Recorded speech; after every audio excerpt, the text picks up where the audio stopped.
നാടൻ രുചിക്ക് ഒരു modern make over ആകട്ടോ നമ്മുടെ ചക്കക്കുരു കുക്കീസ് എന്നത് ഞാൻ പറയുന്നില്ല. പക്ഷേ ചക്കക്കുരു കുക്കീസ് എന്തായാലും അടിപൊളിയാണ് കേട്ടോ. നമുക്ക് എങ്ങനെ തയ്യാറാക്കുന്നത് കണ്ടു നോക്കാവേ. ചക്കക്കുരു ഒട്ടും വെറുതെ കളയണ്ട കേട്ടോ. ഇനി എല്ലാം എടുത്ത് സൂക്ഷിച്ചു വെച്ചോ. നമുക്ക് ആവശ്യമുള്ള ചക്കക്കുരു ഒന്ന് പുഴുങ്ങിയെടുക്കാവേ. അതിന് ചക്കക്കുരു മൂടി നിൽക്കത്തക്ക വെള്ളം ഒഴിച്ച് കുക്കറിലേക്ക് വെച്ച് ഒരു 8-9 വിസിലങ്ങ് അടിച്ചോട്ടോ കേട്ടോ. നല്ല വേവുണ്ട് ചക്കക്കുരുവിനെ. ഇത് അപ്പം തന്നെ നമുക്ക് ഇതിൻ്റെ തൊലി ഇങ്ങനെ കളയാൻ പറ്റില്ല. ഒന്ന് വെള്ളം വലിഞ്ഞു കഴിഞ്ഞാൽ മാത്രമേ തൊലി കളയാൻ പറ്റത്തുള്ളൂ. അപ്പോൾ നമുക്കൊരു അരിപ്പക്കൊട്ടലോട്ട് കുടഞ്ഞിട്ട് ഒരു ഫാൻ്റെ കീട്ട് വെച്ച് 1 മണിക്കൂർ ഒക്കെ കഴിയുമ്പോഴത്തേനും ഇങ്ങനെ നല്ലതായിട്ട് അതിൻ്റെ പുറത്തെ തോട് നമുക്ക് പൊടിച്ച് കളയാം കേട്ടോ. അതിൻ്റെ ഉള്ളിലത്തെ ബ്രൗൺ കളറുള്ള തൊലിയൊന്നും കളയേണ്ട, അത് അവിടെ ഇരുന്നോട്ടെ. അതിന് കുറച്ച് വിറ്റാമിനൊക്കെ ഉള്ളത് അതവിടെ ഇരുന്നോട്ടെ കേട്ടോ. നമുക്ക് ആ പുറത്തെ തൊലി മാത്രം പൊളിച്ച് കളഞ്ഞിട്ട് ഒന്നുകൂടെ വെയിലത്ത് വെക്കണേ. ആ ചക്കക്കുരു ഒരു കുഴച്ചിലാണല്ലോ വെന്ത് കഴിയുമ്പോൾ, അപ്പോൾ ഒന്ന് ഡ്രൈ ആയാൽ മാത്രമാണ് നമുക്ക് പൊടിച്ചെടുക്കാൻ പറ്റുക. അപ്പോൾ 1 മണിക്കൂർ ഫാൻ്റെ കീട്ട് വെക്കുക, അല്ലെങ്കിൽ വെയിലത്ത് വെച്ച് അത് വെള്ളം വലിഞ്ഞ് കിട്ടിയാൽ നമുക്ക് പൊടിച്ചെടുക്കാം കേട്ടോ. ഇനിയും പൊടിഞ്ഞു കഴിഞ്ഞിട്ടും തരി ഉണ്ടെന്ന് നമുക്ക് തോന്നുവാണെങ്കിൽ, ചിലപ്പം കുഴച്ചിലൊക്കെ ഉണ്ടെന്ന് തോന്നുവാണെങ്കിൽ ഇതാ ഒന്നുകൂടി ഒന്ന് വെയിലത്തോട്ട് വെക്കാം ഒരു 1/2 മണിക്കൂറേ. അപ്പം നല്ലതായിട്ട് പൊടിഞ്ഞ് കിട്ടണം. അതിൻ്റെ തരി ഒന്നും ഒട്ടും ഉണ്ടാവാൻ പാടില്ല ചക്കക്കുരുവിന്. അപ്പോൾ നമുക്കൊരു 1/2 മണിക്കൂറോ അതിൻ്റെ ഒന്ന് വെള്ളം വലിഞ്ഞ് കിട്ടുന്ന വരെ, നമുക്ക് പൊടിച്ചെടുക്കാൻ സാധിക്കുന്ന വരെ, വെള്ളം വലിയുന്ന വരെ നമുക്ക് വെയിലത്തോട്ട് വെക്കാവേ. ഇത് മുഴുവൻ ഞാൻ കുക്കീസ് ഉണ്ടാക്കുന്നില്ല. അപ്പം ബാക്കി നല്ലതായിട്ട് ഉണങ്ങി പൊടിച്ച് സൂക്ഷിച്ച് വെച്ചാൽ നമുക്കത് പുട്ടുണ്ടാക്കാനോ എന്തിനു വേണേൽ ഉപയോഗിക്കാം കേട്ടോ. ബാക്കി നമുക്ക് ഉണങ്ങിയെടുത്ത് മാറ്റി വെക്കാം. ഞാനധികം ഉണക്കാതെയാണ് ഇവിടെ കുക്കീസ് ഉണ്ടാക്കുന്നത്. ഒരു 2-3 കപ്പ് പൊടി മാത്രം ഞാൻ കുക്കീസിന് വേണ്ടി എടുക്കുന്നുള്ളൂ. ബാക്കി ഞാൻ പൊടിച്ചോടെ മാറ്റി വെക്കാം കേട്ടോ, പലതിനും ഉപയോഗിക്കാമല്ലോ. അപ്പം ചെയ്തപ്പോൾ ഒന്നിച്ചങ്ങ് ചെയ്തെന്നേ ഉള്ളൂ കേട്ടോ. നമുക്ക് ആവശ്യത്തിന് മാത്രം കുക്കീസ് ഉണ്ടാക്കുന്നുള്ളേ. ഞാനിവിടെ ഉണ്ടാക്കുന്ന മസാല കുക്കീസാണ് കേട്ടോ. നമുക്ക് മസാല കുക്കീസിന് എന്നൊക്കെ ചേർക്കേണ്ടതെന്ന് കാണാവേ. 5-6 അല്ലി വെളുത്തുള്ളി എടുത്തു, 2 ചെറിയ കഷ്ണം ഇഞ്ചി എടുത്തിട്ടുണ്ട്, ഒരു 6-7 വറ്റൽമുളക് എടുത്തിട്ടുണ്ട്, കാശ്മീരി ചില്ലി കേട്ടോ, ടീസ്പൂൺ പെരിഞ്ചീരകം എടുത്തിട്ടുണ്ട്, ഒരു തണ്ട് വേപ്പില എടുത്തിട്ടുണ്ട്. ചെറിയ ഉള്ളി ആയത് കാരണം ഞാനൊരു 10-15 അല്ലി ചുവന്നുള്ളി എടുത്തിട്ടുണ്ട് കേട്ടോ. നമുക്ക് ഇത്രയും ഒന്ന് ചതച്ചെടുക്കാം ഒരു മിക്സർ ജാറിലേക്കിട്ട്. കുറച്ച് തേങ്ങയും കൂടെ ചേർക്കണം. നമുക്ക് പച്ചത്തേങ്ങ ഉണ്ടെങ്കിൽ പച്ചത്തേങ്ങ ചേർക്കാം. ഞാനിവിടെ ചേർത്തേക്കുന്നത് വറുത്ത തേങ്ങ കേട്ടോ. എൻ്റെ വറുത്ത തേങ്ങ ഉണ്ടായിരുന്നു കാരണം അത് ചേർത്തുന്നേ ഉള്ളൂ. പച്ചത്തേങ്ങ ഉള്ളതെങ്കിൽ പച്ചത്തേങ്ങ 1 കപ്പ് ചേർത്ത് കൊടുക്കാവേ. നമുക്ക് നല്ലപോലെ അരച്ചെടുക്കണ്ട, പക്ഷെ ഒന്ന് ചതച്ചെടുക്കണം. തരിതരിപ്പ് വേണം, വല്ലാതെ അരച്ച് പേസ്റ്റ് മാതിരി ആക്കണ്ട കേട്ടോ. തരിതരിപ്പായിട്ട് അരച്ചെടുത്താൽ മതിയേ.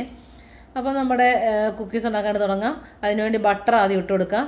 ഞാനൊരു 2 ടേബിൾ സ്പൂൺ ബട്ടർ ഇട്ട് കൊടുക്കുന്നുണ്ട് കേട്ടോ. നമ്മൾ മേടിക്കുന്ന ബട്ടർ ആണെങ്കിൽ ഒരു 1.5 ടേബിൾ സ്പൂൺ മതിയായിരിക്കും. ഞാൻ ഹോം മെയ്ഡ് ആയത് കാരണമാണ് ഇത്രയും കൂടുതൽ ഇട്ട് കൊടുക്കുന്നത്. 1/4 കപ്പ് പഞ്ചസാര കൂടെ ചേർത്തൊന്ന് ബീറ്റ് ചെയ്തെടുക്കാം. ഇനി ഇതിലേക്ക് സാധാരണ ചെയ്യുന്ന പോലെ ഒരു മുട്ടയും കുറച്ച് വാനില എസൻസ് കൂടെ ചേർത്ത് കൊടുത്ത് നന്നായിട്ട് തന്നെ ഒന്ന് ബീറ്റ് ചെയ്തെടുക്കാം കേട്ടോ. മുട്ടയുടെ മണമൊക്കെ ഒന്ന് മാറത്തക്ക വിധത്തിലൊന്ന് ബീറ്റ് ചെയ്തെടുക്കാവേ. ഞാനിതിന് മുന്നേ ഉണങ്ങിയ ചക്കക്കുരു പൊടി കൊണ്ടുള്ള കുക്കീസ് ഇട്ടിട്ടുണ്ടായിരുന്നു. അത് സാധാരണ കുക്കീസ് ആയിരുന്നു കേട്ടോ, മസാല കുക്കീസ് ആയിരുന്നില്ല. മസാല കുക്കീസ് ആട്ടോ ചക്കക്കുരു ഉണ്ടാക്കിയാൽ കൂടുതൽ ടേസ്റ്റ്. നമുക്കിങ്ങനെ പുഴുങ്ങി പൊടിച്ചെടുത്താൽ മതി, അത് ഉണങ്ങണമെന്നൊന്നുമില്ല. അപ്പം പുഴുങ്ങി എടുത്ത് ഉണ്ടാക്കാം കേട്ടോ. ഇത് ഫ്രിഡ്ജിൽ കുറച്ച് ദിവസമൊക്കെ ഇരുന്നോളൂ, അല്ലെങ്കിൽ ഇത് പൂത്ത് കെട്ടുപോകും. നമ്മൾ ഉണങ്ങി എടുത്ത് വെച്ചാൽ മാത്രമേ കുറച്ച് നാൾ ഇരിക്കുള്ളൂ. ഞാൻ ഇതിലേക്കൊരു 3 കപ്പ് ചക്കക്കുരു പൊടി ചേർക്കുക കേട്ടോ. 3 കപ്പ് ചക്കക്കുരു പൊടിക്കുള്ള ഇൻഗ്രീഡിയൻസാണ് ഞാൻ പറയുന്നത്. ആ കൂട്ടത്തിലേക്ക് നമ്മുടെ മസാലപ്പൊടി ഇട്ടു, പാകത്തിന് ഉപ്പിട്ടു, ഒരു 1/2 ടീസ്പൂൺ സോഡാപ്പൊടിയും കൂടി ഇട്ട് നമുക്കൊന്ന് നല്ലപോലെ മിക്സ് ചെയ്യാം കേട്ടോ. നല്ലപോലെ വല്ലാതെ കുഴച്ചങ്ങ് കളയേണ്ട, നമുക്കൊന്ന് ഇളക്കി യോജിപ്പിച്ചെടുത്താൽ മതി. ഇനി ഇതിലേക്ക് അതിൻ്റെ സ്ട്രക്ചർ കറക്റ്റാൻ വേണ്ടി കുറച്ച് മൈദ കൂടെ ചേർക്കണം. അപ്പം നമ്മളൊരു ചപ്പാത്തി മാവിന് ആ തിക്നെസ്സിന് അത് വരത്തക്ക വിധത്തിൽ കുറച്ച് മൈദയും കൂടെ ചേർത്ത് കൊടുക്കണം. നമ്മുടെ ചിലരുടെ അളവ് വ്യത്യാസം വരുമായിരിക്കാം. ഞാനിവിടെ ഒരു 1/2 കപ്പ് മൈദ കൂടെ ചേർത്ത് കൊടുക്കുന്നുണ്ട്. നമ്മൾ കുറച്ച് ഇട്ടൊന്ന് ഇളക്കി യോജിപ്പിച്ച് നോക്കട്ടെ, എത്ര ആവശ്യം വരും എന്നുള്ളത്. നമ്മൾ ഇളക്കി യോജിപ്പിച്ചാൽ മാത്രമേ നമുക്കറിയാൻ പറ്റുള്ളൂ. ചിലപ്പോൾ ചക്കക്കുരുവിൻ്റെ വാട്ടർ കണ്ടൻറ്റിൻ്റെ ഒക്കെ അനുസരിച്ച് വ്യത്യാസം വരും. അപ്പം നമുക്കിങ്ങനെ നല്ല രീതിയിൽ ഇങ്ങനെ കുഴച്ചെടുക്കാൻ പറ്റണം, കയ്യിൽ പറ്റാതെ നല്ല ചപ്പാത്തി മാവിൻ്റെ പരുവത്തിന് തന്നെ ആയി കിട്ടണം. അതാണ് അതിൻ്റെ പരുവം. അത്രയും മൈദ കൂടെ ചേർത്ത് നമ്മൾ നല്ല രീതിയിൽ കുഴച്ചെടുക്കണം കേട്ടോ. ഇനി നമുക്ക് ഒരേ കനത്തിൽ കിട്ടാൻ വേണ്ടിയിട്ട് ഞാൻ ഇങ്ങനെയൊക്കെ കാണിക്കുന്നത്. ഇതൊന്നും ഇല്ലാതെ വെറുതെ കയ്യിൽ വെച്ച് പരത്തി എടുത്താൽ മതി കേട്ടോ. ഞാനൊരു ഷേപ്പിലേക്ക് ഇങ്ങനെ ആക്കി എടുക്കുന്നതേ ഉള്ളൂ, വെറുതെ ഒരു സ്റ്റൈലിന് വേണ്ടിയിട്ട്. അപ്പം നമുക്കിങ്ങനെ ഷേപ്പിലൊക്കെ ആക്കി എടുത്താൽ ഒരു സന്തോഷമല്ല, വീട്ടിലുണ്ടാക്കുന്ന കുക്കീസ് ആണെങ്കിലും ഒരു ഷേപ്പിലും ഒരേ രീതിയിലൊക്കെ ഇരിക്കുമ്പോൾ ഒരു സന്തോഷം, അത്രേ ഉള്ളൂ കേട്ടോ.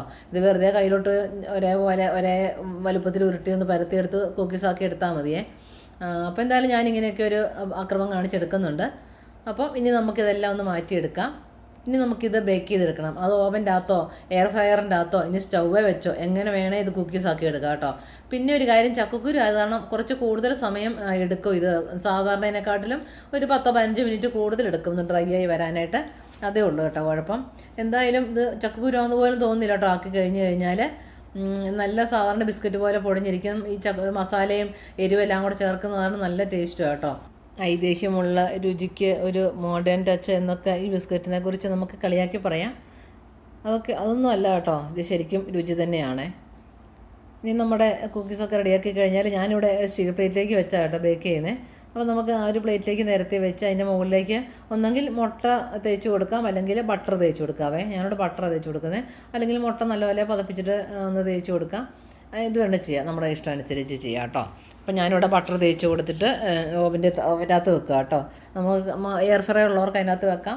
ഇനി അതൊന്നും അല്ലെങ്കിൽ സാധാരണ കുക്കീസ് ഉണ്ടാക്കുന്നത് പോലെ സ്റ്റൗവിൻ്റെ ടോപ്പിൽ വെച്ചും കുക്കീസ് തയ്യാറാക്കി എടുക്കാം കേട്ടോ.